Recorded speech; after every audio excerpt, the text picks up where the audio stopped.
Hello friends, welcome back to my channel Payel প্রেমী। তোমরা সবাই কেমন আছো? আশা করছি অনেক ভালো আছো। আমিও ভীষণ ভালো আছি। তো আজকে বেরিয়ে পড়েছি বনগাঁ থেকে রওনা হয়েছে। আজকে আমি যাবো বনগাঁ পুজোর আগে কিছু জামা কাপড় দিতে।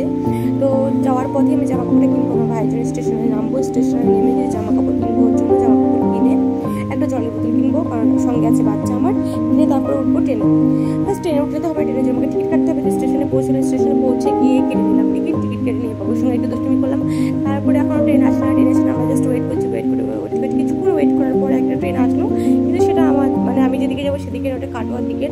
আর এর মধ্যে তোমাদের কিন্তু আমি আমার স্টেশনের নাম তোমাদেরকে দেখিয়েছি। যদি কেউ ভিডিওটা ঠিকভাবে ফলো করে দেখো, অবশ্যই সে বলতে পারবে আমার স্টেশনের নাম কি। যে দেখতে পাবে, যে বুঝতে পারবে, সে অবশ্যই কমেন্ট করে জানবে। বলতে বলতে ট্রেনে চলে আসলো, সেটা কিন্তু আমি যেদিকে যাবো সেদিকে নেই, অন্যদিকে। তো কিছুটা আমি শুট করে নিলাম তোমাদের সঙ্গে শেয়ার করবো বলে। আমাদের স্টেশনটা কতটা সুন্দর বলো, অবশ্যই কমেন্টে জানিও, ঠিক আছে? তো বসে থাকতে থাকতে আমার ট্রেনটা অলমোস্ট পেয়ে গেলাম। এটা নবদ্বীপ থেকে আমি নামবো হচ্ছে গিয়ে বিষ্ণুপ্রিয়া থেকে আবার আমি টোটো করে যাবো হচ্ছে ঘাটে। ঘাট থেকে আবার নৌকা থেকে নেমে আবার টোটো করে যাবো স্টেশন থেকে ট্রেন ধরে যাবো কি হচ্ছে আমি রানাঘাট ট্রেন ধরে বনগাঁ। তো আমাকে অনেকটা ট্রাভেল করতে হয়েছে, আজকে প্রচুর করে ট্রাভেল করতে হয়েছে। তো আমি যখন শ্যুট করছি দেখলাম একটা লঞ্চ আছে, তাকে সেটা শ্যুট করে তোমাদের জন্য। তো আমি নেমে পড়েছি নৌকা থেকে। এবার আমি টোটোতে বসে পড়েছি। টোটোতে বসে, কারণ একটু হাওয়া খেতে যাবো।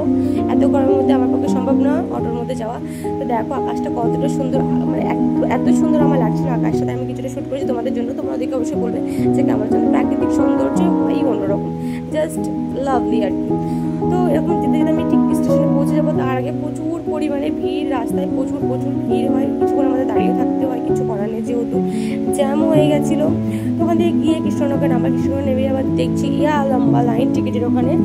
তো পুচুকে দিলাম ওর দাদার কাছে, দিয়ে আমি টিকিটটা কষ্ট করে কাটলাম। কেটে আমরা আবার তাও ট্রেনে চাপলাম। ট্রেনটা পেলাম, ট্রেনে চাপলাম। ট্রেনে চেপে আমরা অনেকক্ষণ আমাদের ওয়েট করতেছি। অনেকক্ষণ ওয়েট করার পর ফাইনালি ট্রেনটা ছাড়লো।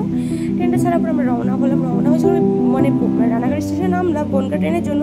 তখন থেকে বনগাঁ ট্রেন আসলো। ওখানে কিছুক্ষণ ওয়েট করার পর ফাইনালি আমি বনগাঁ ট্রেনটা পেলাম। এবার চলো টাটা, আমি চলে যাই।